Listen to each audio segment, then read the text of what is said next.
Again, it's cool that, yeah, these countries are now are going to have a chance to get that piece of the evil pie and all.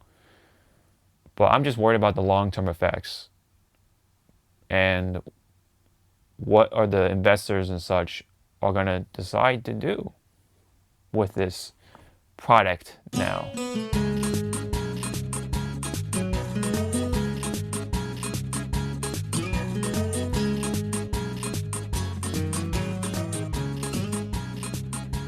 Hey everyone, Sean here, and welcome to the Hawke Talks. It's back, well, at least for this time. I wanted to make this video. Relating to EVO. Of course, the Hawke Talk has always been something I've focused mainly on video game related stuff, but over the years it's become just something I wanted to talk about.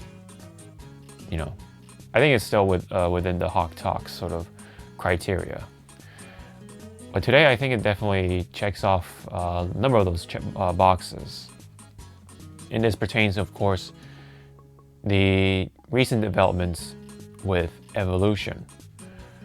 The Evolution Fighting Game Championship, I guess, is probably the main or the full name for this event that only comes around once a year, or once upon a time it did. It actually took place in California at one point, but apparently things happened. There wasn't a whole lot to do in LA, which is fair, as someone who lives right outside of it. Then they moved to Vegas, and I guess it's a better location. So, the rest of it's history. But today, or at least very recently, that's very much has changed. First off, EVO was bought out by Sony, or at least partnered with Sony, and then things happened to where now it's officially now bought out by Qiddiya. I'll briefly explain what's the significance of Qiddiya. So what? A company buying another thing, what's the big deal? Especially nowadays, you have so many of these companies buying out each other. Especially with video game companies, especially with the whole Microsoft purchase, or Microsoft purchasing Activision, Blizzard, you name it. That whole big purchase, along with Bethesda and everything else you can name. Well, okay, there's a lot of things. But anyway, buying out things. So what? So what? What's wrong with that? Well, I mean, there's a lot of things wrong with that, but first off, this ain't your typical buyout. Because this is from a body whose beliefs very much contrasts with today's beliefs of the modern FGC. The very blood that runs EVO and so many of these fighting game tournaments, if not all of them, of course. It's one of the outputs of the FGC is how people come together, express their love for these fighting games with each other, and they compete for that W. Whether it be for $5 or $1 million. Sometimes they do it just for lunch or dinner. But man, I guess in the near future, that could all change. I mean, there's gonna be a whole lot of pocket change in somebody's pocket. Well, anyway, enough dancing around. I mean, EVO today announced that they are now expanding their horizon to not only in Vegas, or you say US, Japan, right? That's where they kind of started things to expand, and then they had their one of their recent ones in Nice, France. But now they've expanded to 9 EVOs. Not going to name all of them, but one of them is Brazil, which I guess you could call it a win, because I think apparently the Brazilian community within fighting games, of course, is some of the most active ones and very passionate ones. So when it sounds like they deserved it. So if there was another place to have an EVO, it was Brazil. But it is not to say, of course, that other places mentioned don't deserve it or any lesser than places like Brazil. What I'm trying to say here is that while yes, it is nice, I do have mixed feelings about this whole thing. And I've noticed this whole reaction ever since the buyout from Qiddiya. Again, if you want to do research, look it up. Because I forgot to mention that it is Saudi Arabia that is behind Qiddiya, and then RTS is the one actually holding the hand of EVO, and then so on and so forth. But the point is that the money coming into EVO now is associated from Saudi Arabia, and in fact, is actually associated with the royal family, the governing body of Saudi Arabia.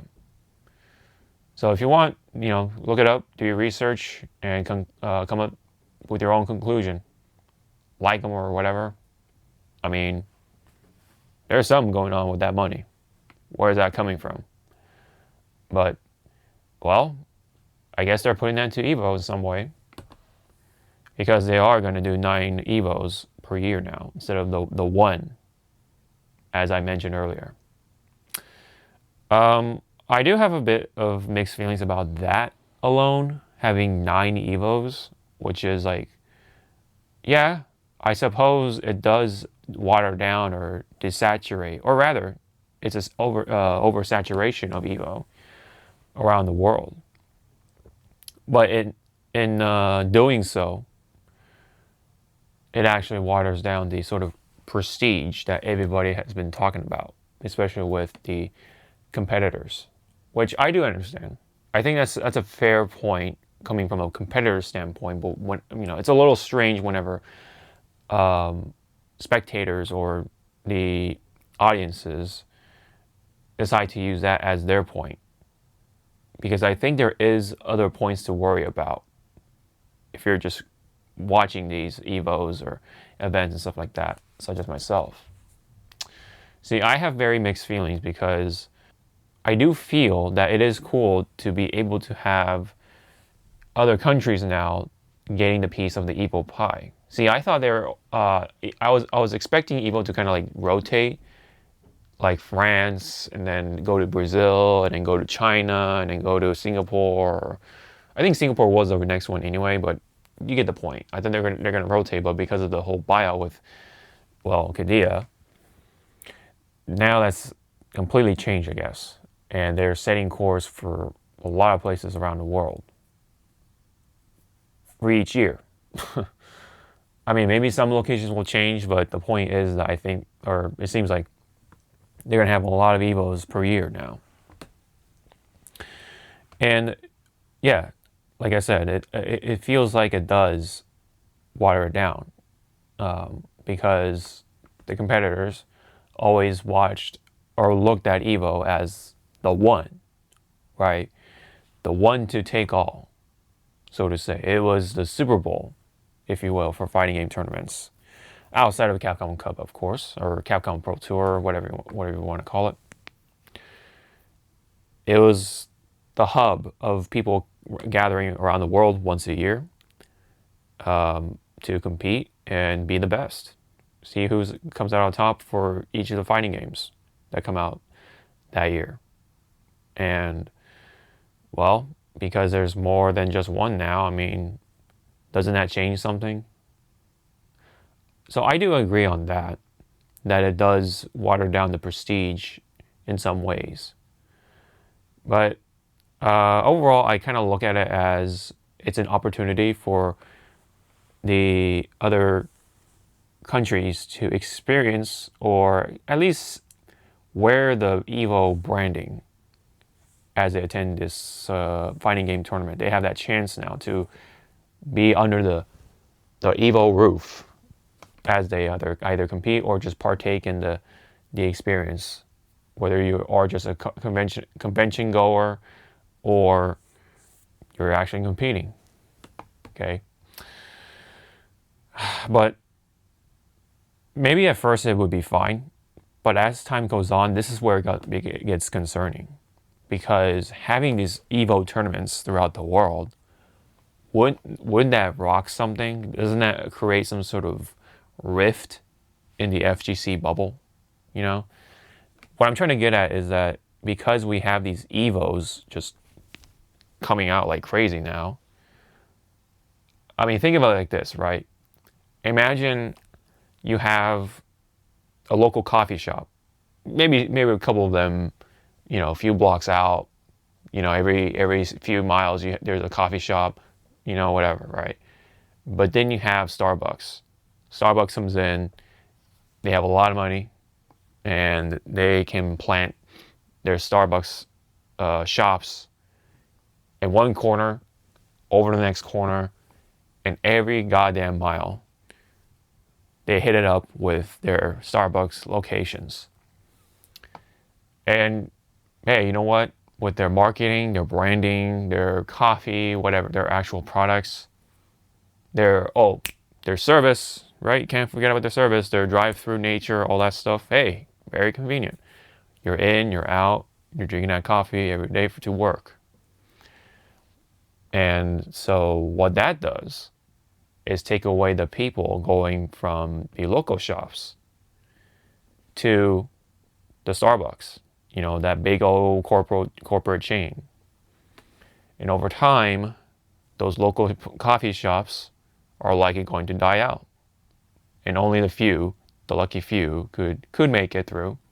But it all depends on how they practice their business. Maybe they come up with something that Starbucks doesn't. More trends change, right? So part of it is a game of luck. Well, the same thing is happening here, likely.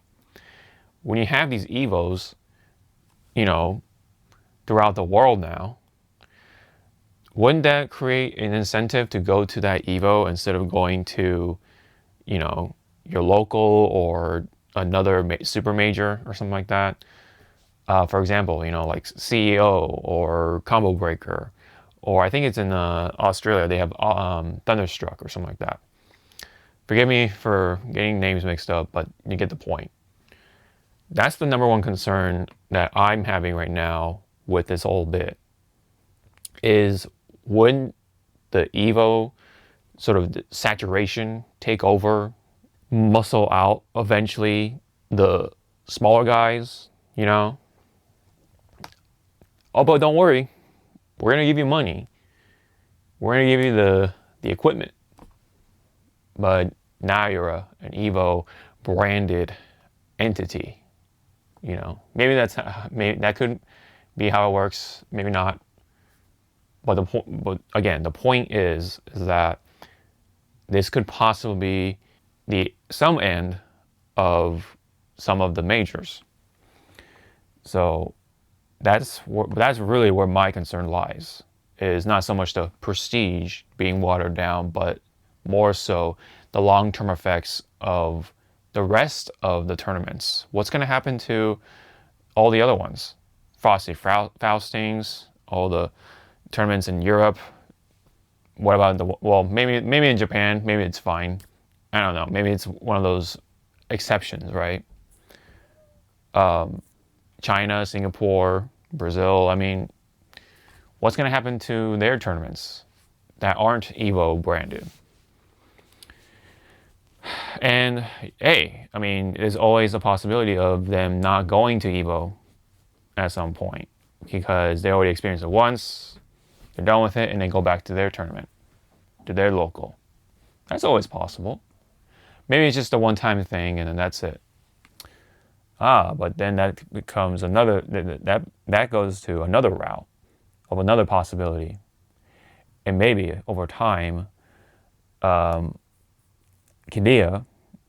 could just say, we're done. Let's move on to the next thing. Thus leaving the whole EVO brand as a husk, a hollow shell of itself. And, by then, people already are done with EVO or moved on to the next thing. It's all coming from uncertainty that I've been kind of feeling, and one could say that I'm just being a little dramatic and uh, being overly worried about a video game tournament. I mean, I guess that's fair, but maybe that means maybe this whole subject is not for you. I don't know. Maybe. I don't know. I've grown quite jaded over the years when it comes to this stuff. I mean, there's been just so many changes happening throughout the things I really like, especially with gaming. And now this is just another thing on the palette. It's gravely concerning for this side of the FGC, of the fighting games, because at the end of the day, I love fighting games. I know I really do, but it's been harder and harder to kind of keep up with it, just because now I'm kind of doing other things. I have to keep up with the part-time job, and then I have other hobbies to passions to do and such. And you only have so much time in the year. And that's what it is too, right? We can only have so much PTO out of our lives every year. And, you can only pick that one tournament to go to, and that's essentially that. And it might be just EVO for everybody. And the same could be said for the FGC figures, right? The commentators. They might just go to EVO because EVO might be, because of that Saudi Arabian money, they're pumping it out and giving it to the commentators and pay them, hey, come over here and commentate our thing. And then maybe that's how it works. Maybe it doesn't. All coming from uncertainty. Again, the main point though is that because there's only so much time that we have in our hands. Now we have these EVO tournaments, and a lot of them are likely gonna step over to this EVO side of things, maybe. And even so, even not so, EVO can kind of dwindle away over time, and that stinks, because EVO was, for me, the hub to get together with a lot of the people from Maximilian's community. As someone who used to be quite prominent from the community side of things, and I used to be pretty active, and I got together once a year with all the online members and got to meet them in real life, and a lot of friendships were made, and they're still around. It's just that we've all been busy with our thing and haven't communicated quite a bit or quite as often as before, but we still have that connection. And EVO is still, I would consider that only time. Last year I went and I saw most people. It was a good feeling after the years of COVID keeping me away and kind of putting me into a very rather shut-in type of life for 5 years at least, three or 5. Well, I mean, I guess it was a really good thing. I went to EVO 2025, but damn, man, it was already expensive as it was, and then this year, man, it's that of itself is a whole different story. Just going to EVO now is expensive. On top of that, that's on top of everything else, with EVO taking over the world pretty much. EVO being bought out by the Saudi Arabians, right? Yeah, it's all on top of everything else, I guess. I've said this before with my co-host or friend Zawa or Zawardo Ri. We host the Hypecast every Saturday. We have already made it pretty clear. We're pretty staunch on it now that we're not going to this year's EVO because, well, other people aren't going. It's as simple as that.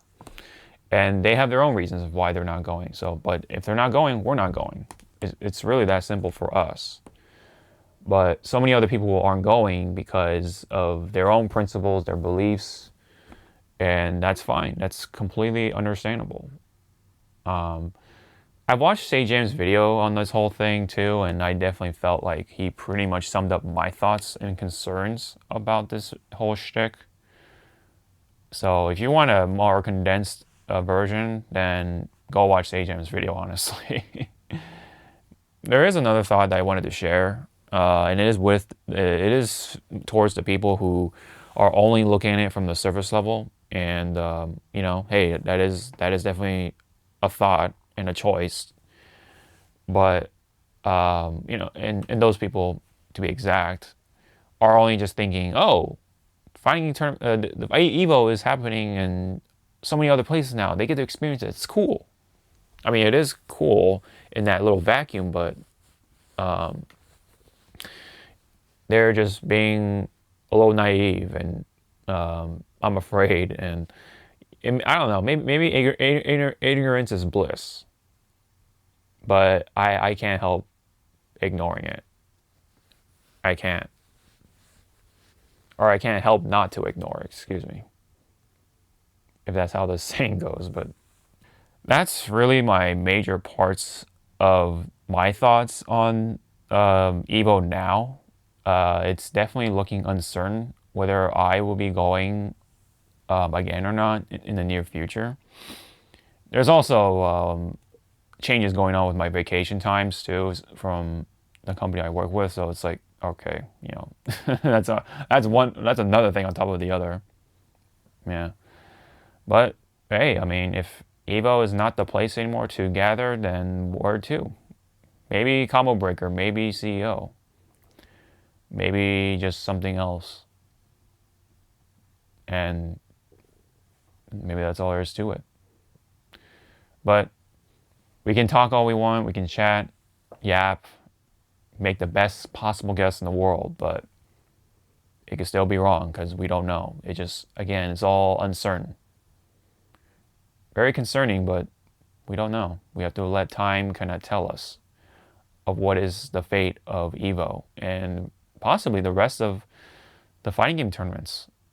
This is gonna be a big rift, no matter how you look at it. Again, it's cool that these countries are now are going to have a chance to get that piece of the evil pie and all. But I'm just worried about the long-term effects and what are the investors and such are going to decide to do with this product now. I don't know. I don't know. It's hard to say. I think I feel like this upcoming EVO is going to be one of the lowest ones in a long time. Maybe not the lowest, but it's going to be considerably low. But I mean, I could be wrong. Again, it's all from uncertainty and just guessing, and what do I know? I guess, right? I'm just a guy who likes fighting games and attends to EVO for meeting people rather than the actual principle. I've never competed in any fighting game tournament in my life. I just play fighting games with friends, if anything. We do stupid shit. We play Smash, we play Street Fighter, Tekken, of course, Soul Calibur, Marvel, Marvel 3, Marvel 2. Of course, in the past, not all the time nowadays. But oh man, we even at one point cross tag, Blaze with cross tag, man, those were the days. Even like the really stupid ones, like Ultra Fight Neon Cat, whatever that really weird one on Steam is. Yeah. Those were the days, man. Those were the days. Sometimes I definitely do miss everything before 2020. I miss it so much. And now we're more than halfway of 2020 and shit stinks. Shit fucking stinks. That's really all I got. Thank you guys so much for tuning in for this Hawke Talks. It's been a while, I know, but I really felt like I wanted to say my piece about it for this situation. We'll see about what's going on with EVO in the long term, but we'll definitely take the year break and maybe we'll come back to it. We'll see. But any comments, thoughts in the comment section below, I would love to read them. You know, if you have any, if you can offer some sort of different perspective, I would be more than happy to take a listen. Hit the like and subscribe for more videos on this channel for you to see. It really helps out, and I always do appreciate it. So this has been the Hawke Talks. Thank you so much, and I hope to see you all in the next video. Sean out.